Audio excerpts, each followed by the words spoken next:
Hi guys, ഞാൻ cos കിച്ചണിലേക്ക് സ്വാഗതം. കാട്ടുചീര തോരൻ, ചോരച്ചീര, അരുണോദയ ചീര, അയോഡിൻ ചീര എന്നിങ്ങനെ പല പേരിൽ അറിയപ്പെടുന്ന നമ്മുടെ കാട്ടുചീര വെച്ചിട്ട് നമുക്ക് ഒരു ഹെൽത്തിയും ടേസ്റ്റിയുമായിട്ടുള്ള തോരൻ ഉണ്ടാക്കാം. നമുക്ക് നേരെ വീഡിയോയിലേക്ക് പോവാം. ചീരത്തോരന് വേണ്ടിയിട്ട് ഞാൻ കുറച്ച് ചീര എടുത്തിട്ടുണ്ട്. കാട്ടുചീര നല്ല വൃത്തിയായിട്ട് കഴുകി വല്ല പുഴുക്കളൊക്കെ കൊണ്ടോ നോക്കി ക്ലീനാക്കി എടുത്തതാണ്. ഒപ്പം കുറച്ച് തേങ്ങ, ചെറിയുള്ളി ഒരു 10-12 എണ്ണം, 2 പച്ചമുളക്, കറിവേപ്പില, പച്ചമുളക്, ചെറിയുള്ളി, തേങ്ങ, ചീര. നമുക്ക് ആദ്യം ഈ ചീര ഒന്ന് അരിഞ്ഞെടുക്കാൻ വേണ്ടിയിട്ട് മൊത്തത്തിൽ ഇങ്ങനെ കൂട്ടിപ്പിടിച്ച് ചെറുതായിട്ടിങ്ങനെ അരിഞ്ഞെടുക്കുക.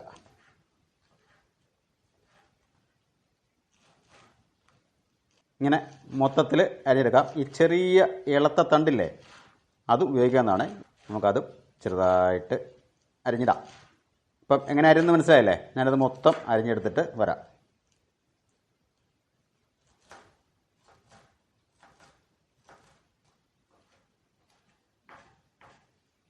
ഈ അരിഞ്ഞു വെച്ചിരിക്കുന്ന ചീര നമുക്കൊരു പാത്രത്തിലേക്ക് മാറ്റാം. നമുക്ക് ഈ ചെറിയുള്ളിയും കൂടെ അരിഞ്ഞെടുക്കണം. ഇങ്ങനെ ചെറുതായിട്ട് വട്ടത്തിൽ അരിഞ്ഞെടുത്താൽ മതി. ചെറിയുള്ളിയും തേങ്ങയെല്ലാം കൂടെ ചതച്ചു എടുക്കാവുന്നതാണ്. ഞാൻ നിങ്ങളുടെ സൗകര്യത്തിന് എളുപ്പത്തിന് വേണ്ടിയാണ് ഈ ചതയ്ക്കേണ്ടാത്ത രീതിയിലെല്ലാം പറഞ്ഞു തരുന്നത്. കാരണം ഇതിന് സൗകര്യമില്ലാത്തവർക്കും എളുപ്പം ഉണ്ടാക്കാൻ പറ്റും. അരിഞ്ഞു വെച്ചിരിക്കുന്ന ചെറുള്ളി നമുക്കൊരു പാത്രത്തിലേക്ക് മാറ്റാം.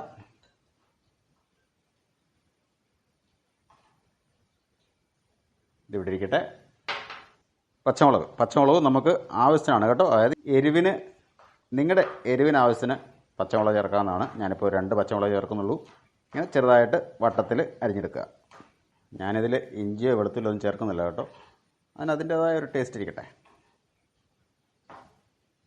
മാറ്റി വെക്കാം.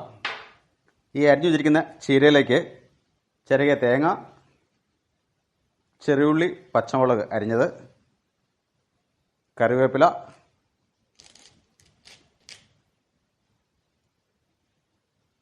കുറച്ച് മഞ്ഞൾപ്പൊടി, ഉപ്പ് ആവശ്യത്തിന്. നമ്മൾ സാധാരണ തോരൻ വെക്കുന്ന പോലെ ഇതിനൊന്ന് മിക്സ് ചെയ്തെടുക്കാം. അപ്പോൾ നമ്മുടെ മിക്സ് റെഡിയാണ്. നമുക്കിവനെ കുക്ക് ചെയ്തെടുക്കാം. ഒരു പാൻ വെച്ച് കൊടുക്കാം. ചൂടായ പാനിലേക്ക് വെളിച്ചെണ്ണ, ചൂടായ എണ്ണയിലേക്ക് കടുക് പൊട്ടി കുറച്ച് ഉഴുന്ന് ആഡ് ചെയ്യുന്നുണ്ട്. ഉഴുന്നോ അരിയോ എന്തോ ആഡ് ചെയ്യാം കേട്ടോ.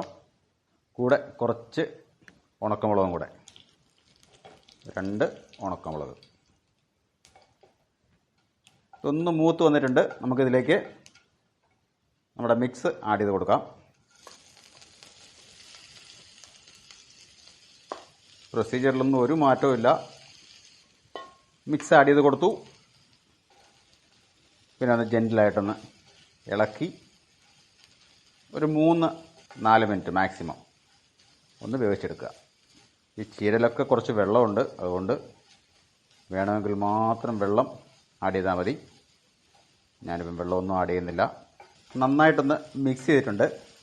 ഒരു മീഡിയം ഫ്ലെയിമിൽ ഒരു 3-4 മിനിറ്റ് വരെ അടച്ച് വെച്ച് വേവിച്ചെടുക്കാം. അടിക്ക് പിടിക്കാതെ നോക്കണം.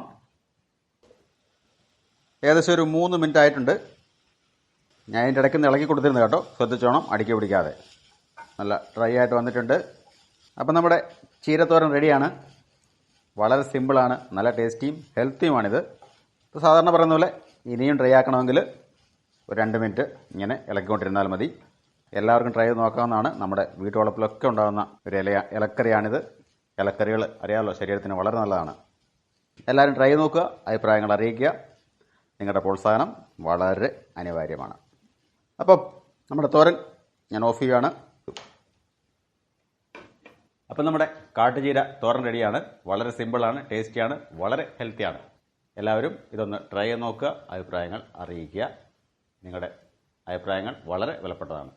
ഈ വീഡിയോ ഇഷ്ടപ്പെട്ടെങ്കിൽ ലൈക്ക് ചെയ്യുക, ഷെയർ ചെയ്യുക, കമൻറ്റ് ചെയ്യുക, മറ്റുള്ളവരിലേക്ക് ഒന്ന് എത്തിക്കുക. ഇന്നത്തേക്ക് ഇത്ര മാത്രം. അടുത്തൊരു വീഡിയോ കാണും വരെ ഇറ്റ്സ് മീ കോ signing off. Bye. Thank U.